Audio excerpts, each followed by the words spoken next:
Okay, the subcommittee on oversight will come to order. Without objection, the chair may declare a recess at any time. Also, without objection, the meeting record will remain open for 5 legislative days, so members may submit any materials they wish to be included therein. Thank you, Ranking Member Torres, members of the subcommittee, and our courageous whistleblowers for joining us for today's oversight hearing. These whistleblowers are coming forward today to share for the first time under oath their firsthand account related to National Guard deployment on January 6th. None of today's whistleblowers were interviewed under oath by the Department of Defense Inspector General or the Select Committee. January 6, 2021 highlighted a culmination of failures at many levels. For today's hearing, we're examining the Department of Defense and the D.C. National Guard's response to the violent breach of the Capitol. So we'll get into it. I'd like to play a brief video about the time frame of the delay.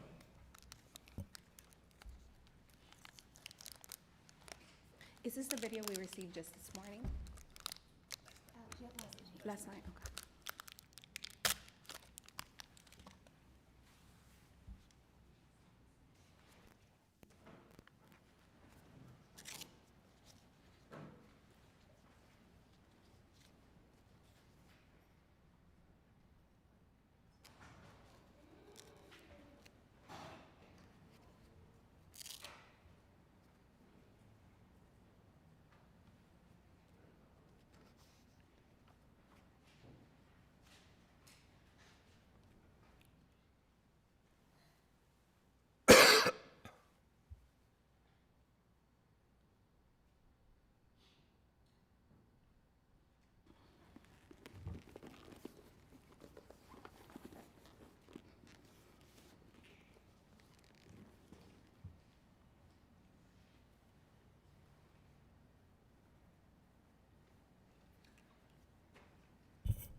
I want to thank the minority for their indulgence in playing the video. I think it's important to kind of set the stage of just how important 3 hours and 19 minutes can be on a day like that.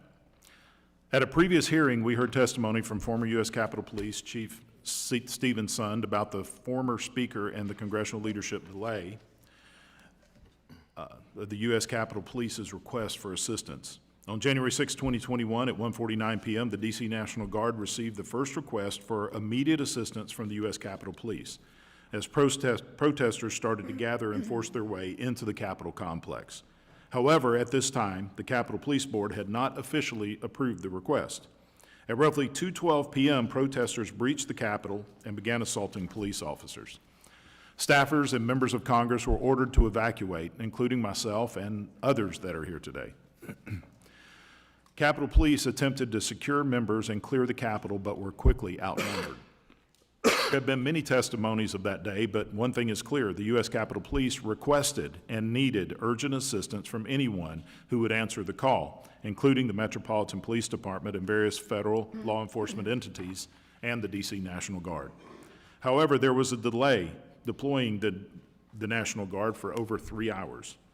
Almost an hour after the Capitol was breached at 3:04 p.m., the Acting Secretary of Defense, Christopher Miller, approved the D.C. National Guard to deploy to the Capitol. Just a brief history lesson for those who do not know. Executive Order 11485 delegates oversight of the D.C. National Guard to the Department of Defense.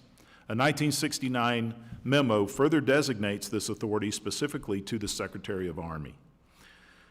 On January 6, 2021, the Commanding General of the D.C. National Guard, William Walker, reported directly to the Secretary of the Army, Ryan McCarthy. The D.C. National Guard was at the Armory, 1.2 miles away from the Capitol, waiting for authorization to deploy to assist civil authorities and quell the riot. However, the D.C. National Guard didn't arrive at the Capitol until almost 6 p.m. That's 3 hours and 19 minutes of delay. During those hours, chaos engulfed members of Congress, law enforcement officers, reporters, staffers, and citizens. During those hours, necessary help from the D.C. National Guard was not on the way. Our goal today is to get to the bottom as to why. It took too long for the D.C. National Guard to arrive at the Capitol. The 113th Wing Capitol Guardians have a proud history of protecting our nation's Capitol and serving our nation's leadership. Nevertheless, the New Jersey State Police from nearly 150 miles away responded to the Capitol before the D.C. National Guard.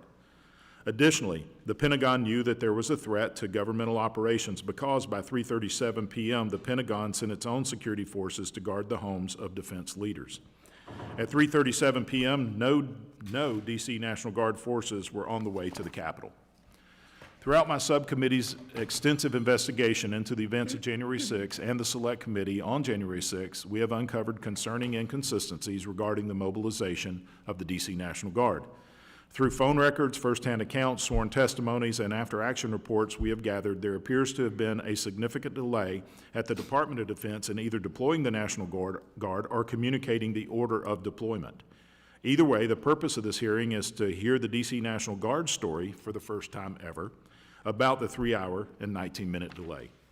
On November 16, 2021, the Department of Defense Inspector General released a report reviewing their role in the response to January 6, which claimed that the D.C. National Guard was deployed to the Capitol as quickly as possible.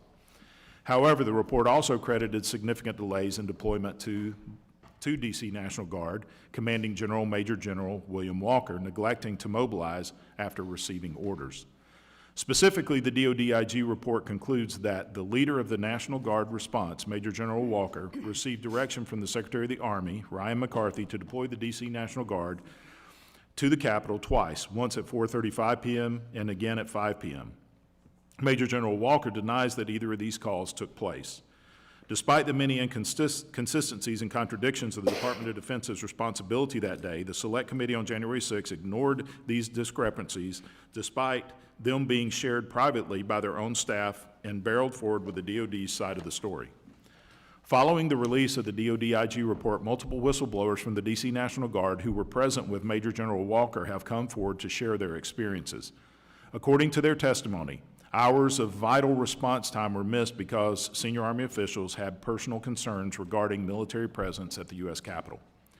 Today, we have the responsibility of recognizing these D.C. National Guardsmen, listening to their testimony, and honoring their patriotism.